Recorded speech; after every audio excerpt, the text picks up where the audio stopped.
আজ আমি ভিকি জায়েদ স্পেশাল অন্ধকারের গান সিরিজটির এক্সপ্লেইন করব।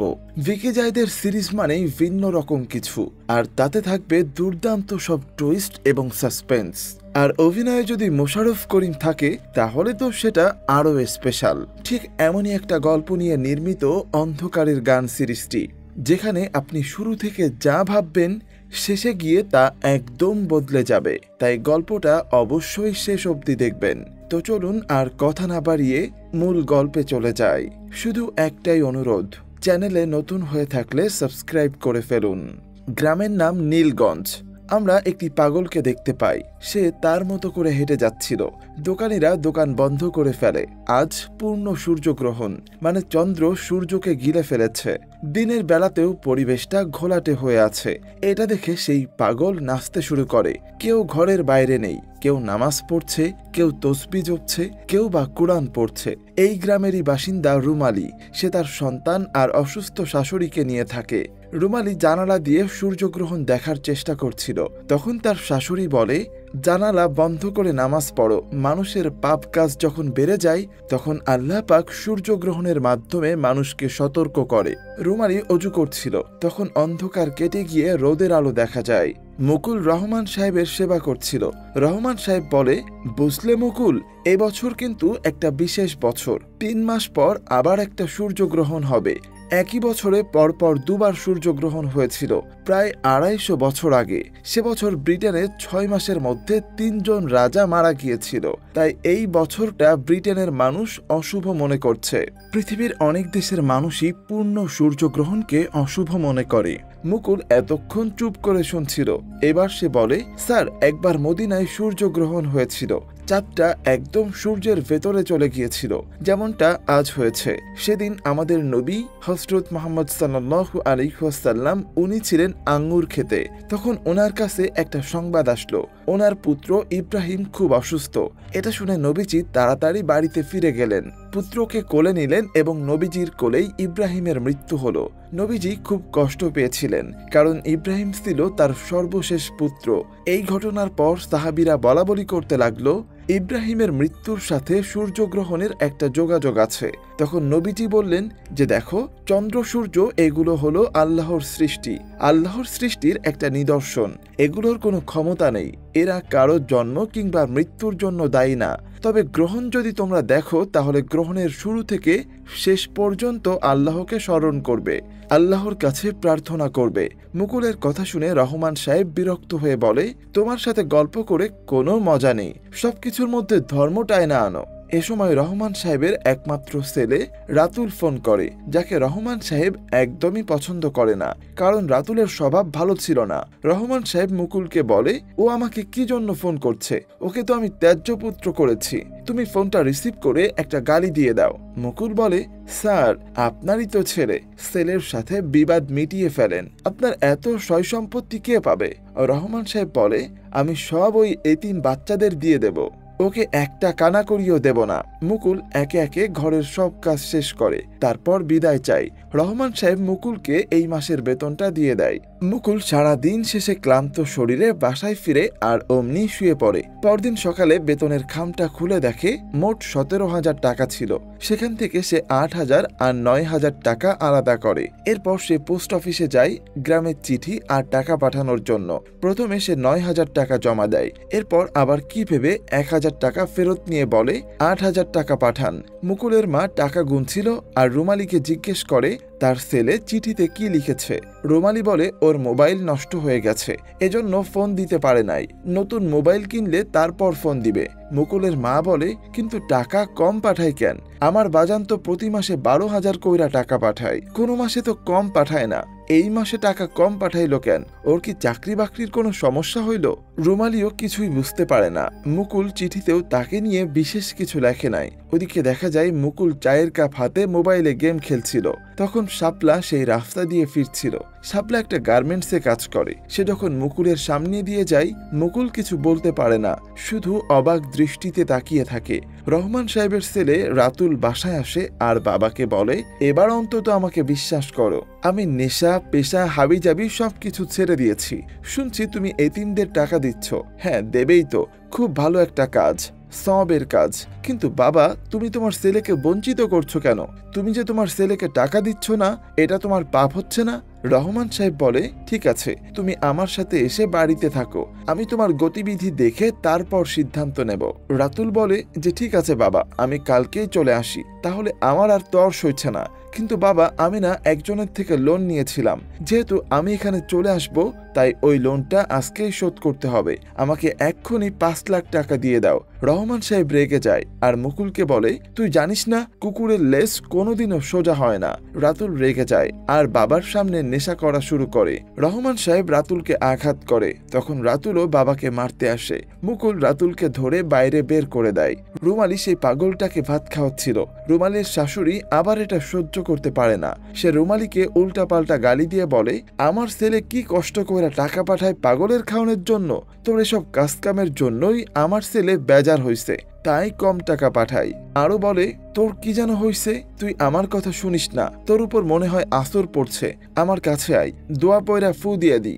রুমালি যখন তার মাথা এগিয়ে দেয়, তখনই তার শাশুড়ির চুল টেনে ধরে আর এক মুঠো চুল ছিঁড়ে নেয়। ওদিকে মুকুল শাপলার চলার পথে দাঁড়িয়েছিল। দমকা বাতাসে যখন শাপলার চুলগুলো উঠছিল, মুকুল তখন অবাক নয়নে তাকিয়ে মুগ্ধ হচ্ছিল।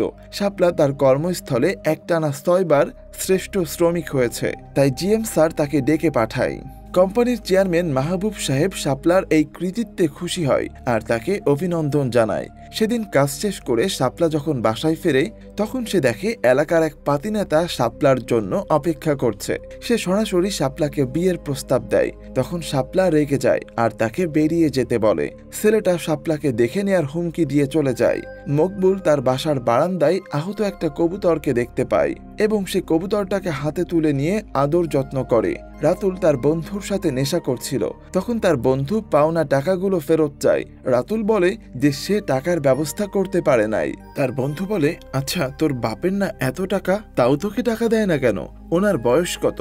রাতুল জানায় 75। তার বন্ধু বলে, আঙ্কেল তো অনেক লম্বা হায়াত পাইছে, উনি মরে গেলেই তো তোর সব সমস্যার সমাধান হয়ে যায়। রুমালি বাজার করে ফিরছিল, তখন তার এক চাচির সাথে দেখা হয় আর সে রুমালির জামাইয়ের খবর জানতে চায়। রুমালি বলে যে ওনার ফোন নষ্ট হয়ে গেছে, তাই ফোন কিনলে ফোন করবে। চাচি বলে যে ফোন নষ্ট ভালো কথা, একটা দোকান থেকেও কি ফোন করতে পারে না? মুকুল শাপলার জন্য অপেক্ষা করছিল। একটু পর শাপলাকে দেখা যায় সে কিছু চুড়ি পছন্দ করে, কিন্তু দাম বেশি হওয়াতে রেখে দেয়। মুকুল দূরে দাঁড়িয়ে দেখছিল। শাপলা চলে যাওয়ার পর সে চুড়িগুলো কিনে নেয়। ওদিকে শাপলা যাওয়ার সময় সেই পাতি নেতা শাপলাকে উত্ত্যক্ত করে আর মুকুল সেটা দেখতে পায়, কিন্তু সরাসরি কিছু বলার সাহস পায় না, তাই সে ইচ্ছা করে তাদের গায়ের উপরে পড়ে। রুমালি কান্না করছিল আর স্বামীর কাছে চিঠি লিখছিল। 37 দিন আগে শেষবার আপনার কথা শুনছিলাম, দোকান থেকেও তো একটা ফোন করা যায়, এখন তো চিঠির উত্তর দেন না, 10টা চিঠি লিখলে একটার উত্তর দেন, দয়া করে বলবেন আমার অপরাধটা কি? মুকুল চিঠিটা পড়ছিল আর আনমনা হয়ে কিছু একটা ভাবছিল। তখন রুমে একটা ছেলে আসে আর বলে যে আজ থেকে তার রুমের খালি সিটে সে থাকবে। মুকুল সেই কবুতরটাকে সুস্থ করে তুলেছে। একটা কালো বিড়াল কবুতরটিকে দেখছিল, তখন মুকুল বিড়ালটিকে তাড়িয়ে দেয়। শাপলা যে গার্মেন্টসে কাজ করে, একদিন মুকুল সেই গার্মেন্টসের দারোয়ান সৈয়দের পিছু নেয়। সৈয়দ ভাবে যে মুকুল একজন ছিনতাইকারী, তাই সে লোক ডেকে মুকুলকে আচ্ছা মতো পিটানি দেয়। মুকুল তখন সবাইকে অনুরোধ করে বলে সে ছিনতাইকারী না, সে শুধু সৈয়দের সাথে কথা বলতে চায়। সৈয়দ তার ভুলের জন্য ক্ষমা চায়। মুকুল তাকে বলে সে শাপলাকে খুবই পছন্দ করে, তার জন্য সে কিছু চুড়ি কিনেছে, কিন্তু তার সামনে যাওয়ার সাহস নাই। সৈয়দ বলে যে তার জন্য মুকুল মাইর খাইছে, তাই সে কাজটা করে দিবে। এদিকে রুমালির সেই চাচি রুমালির বাড়িতে আসে। রুমালি আফসোস করে বলে 2 মাস হলো তার সাথে কোনো কথা নেই। চাচি বলে যে লক্ষণ তো ভালো লাগতেছে না, আমাকে পাশের গ্রামের এক মেয়ে আছিল, নাম সকিনা, ওর জামাই ঢাকায় কাজ করতে চাই, 2-3 বছর ভালোই ছিল, তারপর ঢাকায় আরেকটা বিয়ে করে ফেলে, তারপর থেকে গ্রামে টাকা পাঠানো বন্ধ করে দেয়, কারো খবর নেয় না। ঢাকা শহরের পেট অনেক বড়, একবার কাউরে গিলে ফেললে আর খুঁজে পাওয়া যায় না। মায়ার জাদু ঢাকার শহরে গ্রামের কত মেয়ের যে কপাল পুড়ছে। রুমালি ভয় পেয়ে বলে তার জামাই এমন না, সে কখনো এমন করবে না। ঠিক তখনই বিদ্যুৎ চলে যায়। চাচি বলে লক্ষণ তো ভালো মনে হচ্ছে না। শাপলা কাজে আসে, তখন সৈয়দ তাকে বলে দেখো তো মা, কে যেন তোমার নাম করে কি একটা রেখে গেছে। শাপলা পার্সেলটা হাতে নিয়ে চুড়িগুলো দেখে চমকে যায়। সাথে একটা চিঠিও ছিল। সেখানে লেখা, আপনাকে অনেক পছন্দ করি, কিন্তু আপনার সামনে দাঁড়ানোর সাহসটা এখনো অর্জন করতে পারি নাই। শাপলার ভালো লাগে এবং সে চুরি নিয়ে চলে যায়। সৈয়দ খুশি হয়ে মুকুলকে খবরটা জানায়। মুকুল খুশি হয় এবং একটা শাড়ি কাপড়ের দোকানে গিয়ে কেনাকাটা করে। তারপর ব্যাগটা নিয়েই রহমান সাহেবের বাসায় যায়। রহমান সাহেব মুকুলকে বলেছিল 3 দিন পর রাতুলের জন্মদিন, সেদিন সে রাতুলকে সারপ্রাইজ দেবে। তার সব সম্পত্তি সেদিনই রাতুলের নামে করে দিবে। মুকুল সব কাজ শেষ করে বেরিয়ে যায়। তখন দেখা যায় রাতুল মুকুলের যাওয়ার অপেক্ষায় ছিল। রাতুল ভেতরে যায়, তার হাতে ছিল একটা গান। এদিকে মুকুল খুশি মনে বাসায় ফেরে। তখন তার মনে পড়ে শাপলার জন্য কেনা শাড়ির ব্যাগটা সে রেখে এসেছে, তাই সে আবার বেরিয়ে পড়ে। সে যখন ব্যাগটা নিয়ে বের হচ্ছিল তখন সে একদম চমকে যায়। রহমান সাহেব স্তব্ধ হয়ে বসে আছে। মেঝেতে পড়ে আছে রাতুলের নিথর দেহ। দুজনে মিলে তাড়াতাড়ি রাতুলকে হাসপাতালে নিয়ে যায়। রহমান সাহেব বলে যে নিজের নিরাপত্তার জন্য আমি একটা গান সাথে রাখতাম। অন্ধকারে আমি রাতুলকে চিনতে পারি নাই, আমি ভেবেছি অন্য কেউ, তাই শুট করে দিয়েছি। মাহবুব সাহেব সকলের কাজ ঘুরে ঘুরে দেখছিলেন এবং সে শাপলার মাথায় হাত রেখে বলে, কেমন আছো মা? সব কাজ ঠিক মতো চলছে তো? কোনো সমস্যা হচ্ছে না তো? যদি কখনো কোনো সমস্যা হয় তাহলে অবশ্যই আমাকে জানাবে। শাপলা খুশি হয়ে বলে, আপনাকে দেখলে আমার আব্বার কথা মনে পড়ে। শাপলা যখন বেরিয়ে যাচ্ছিল তখন সৈয়দ তাকে আবার একটা পার্সেল দেয়, সাথে একটা চিঠি যেখানে লেখা ছিল উপহারগুলো গ্রহণ করাই মুকুলের সাহস বৃদ্ধি পাচ্ছে, এবার সে সাহস করে দেখা করবে। শাপলা উপহারটা পেয়ে খুশি হয়। আর এদিকে দেখা যায় মুকুল রূপচর্চা শুরু করে দিয়েছে আর শাপলার জন্য কেনা এক জোড়া কানের দুল মনোযোগ দিয়ে দেখছে। রহমান সাহেব মুকুলকে দেখে বলে, কি ব্যাপার, আজ তোমাকে ফর্সা লাগছে কেন? মুকুল বিব্রত হয়ে পড়ে। রাতুলের জ্ঞান ফেরে এবং সে বাবার কাছে মাপ চায়। মুকুল আবারও লুকিয়ে শাপলাকে দেখছিল। ঠিক এই সময় এলাকার সেই নেতা উপর থেকে শাপলার উপর পানি ফেলে আর শাপলাকে নিয়ে মজা নেয়। মুকুল তাড়াতাড়ি এক বোতল পানি এনে শাপলাকে দেয়। শাপলা কান্না করছিল। পরদিন দেখা যায় পুলিশ সেই নেতাকে ধরে নিয়ে যাচ্ছে, অর্থাৎ শাপলা মাহবুব সাহেবকে সব বলে দিয়েছে। শাপলা মাহবুব সাহেবের বাসায় যায় এবং তার কাছে কৃতজ্ঞতা জানায়। মাহবুব সাহেব বলে, বাবা আর মেয়ের মধ্যে কৃতজ্ঞতা কিসের? তবে মন দিয়ে কাজ করো। মুকুল আবারও রুমালির চিঠি পড়ছিল। এবার সে রুমালিকে চিঠি লিখতে বসে। রুমালির নামটা লিখে আবার কেটে দেয় এবং শাপলাকে চিঠি লেখা শুরু করে। পরদিন মুকুল গ্রামে 8,000 টাকা পাঠায়। রুমালি পিয়নকে দেখে খুব খুশি হয়। পিয়ন রূপালীর হাতে শুধু টাকাটাই তুলে দেয়, কোনো চিঠি নাই। রূপালী মন খারাপ করে টাকাগুলো ফেলে দেয়। সৈয়দ শাপলাকে আবারও একটা পার্সেল দিয়ে বলে, দেখো তো কে যেন এটা রেখে গেছে। এবার শাপলা বলে, আপনাকে আর অভিনয় করতে হবে না, আমি সব বুঝে গেছি। রুমালি সৈয়দের হাতে একটা চিঠি দিয়ে বলে, এটা ওই লোকটাকে দিয়ে দিবেন। এদিকে মুকুল বাসায় ফিরে চমকে ওঠে।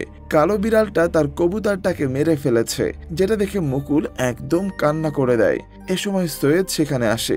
মুকুলের মন খারাপ দেখে বলে, একটা সুখবর আছে, এবং চিঠিটা মুকুলকে দেয়। মুকুলের বিশ্বাসই হচ্ছিল না শাপলা তাকে চিঠি লিখতে পারে। এদিকে রুমালি ভয়ে ভয়ে শাশুড়িকে বলে, সে একবার ঢাকা যেতে চায়, দেখতে চায় তার ছেলে কেমন আছে, কি করছে। এটা শুনে রূপালীর শাশুড়ি খুব রেগে যায় আর রুমালিকে আজে বাজে কথা বলে। মুকুল রুমে গিয়ে চিঠিটা পড়া শুরু করে। আপনি কে, কোথায় থাকেন, কি করেন কিছুই আমি জানি না, তবে আপনার চিঠি পড়তে আমার ভালো লাগে। এখন আপনার সাথে দেখা করতে চাই। আপনার দেয়া শাড়ি, চুড়ি আর কানের দুল পরে আগামীকাল আমি একটা দাওয়াতে যাব। আমাদের চেয়ারম্যান স্যারের মেয়ের জন্মদিন। চেয়ারম্যান স্যার আমাকে নিজের মেয়ের মতো দেখেন, তিনি একজন সাক্ষাৎ ফেরেশতা। আমি চাই আপনিও সেখানে আসবেন। এদিকে রুমালি রুমে গিয়ে চমকে ওঠে। তার শাশুড়ি আর বেঁচে নেই, বাইরে সেই পাগলটা বসে আছে। রূপালী জানতে চায় সে কি করছে। রূপালী বাসায় ছিল না, তখন পাগলটা তার শাশুড়ির উপর বালিশ চাপা দেয়। শাপলা মকবুলের দেয়া শাড়ি, চুড়ি, কানের দুল পরে রেডি হয়, একদম পরীর মতো সেজে গুজে রওনা দেয়। মুকুলও একদম সাহেবের মতো হয়ে রওনা দিয়েছে। এ সময় রহমান সাহেব তাকে ফোন দেয়, রাতুলের ব্লাড লাগবে, তাই খুব ইমার্জেন্সি তাকে হাসপাতালে যেতে হবে।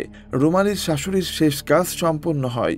এবার রূপালীর ঢাকা যেতে আর কোনো বাধা নেই। সে সন্তানকে নিয়ে ঢাকার উদ্দেশ্যে রওনা দেয়। মুকুল হাসপাতালে গিয়ে অপেক্ষা করছিল, কিন্তু রহমান সাহেবের দেখা নেই। সে শুধু ফোনে মকবুলকে অপেক্ষা করতে বলে। সারাটা দিন মকবুল অপেক্ষা করে।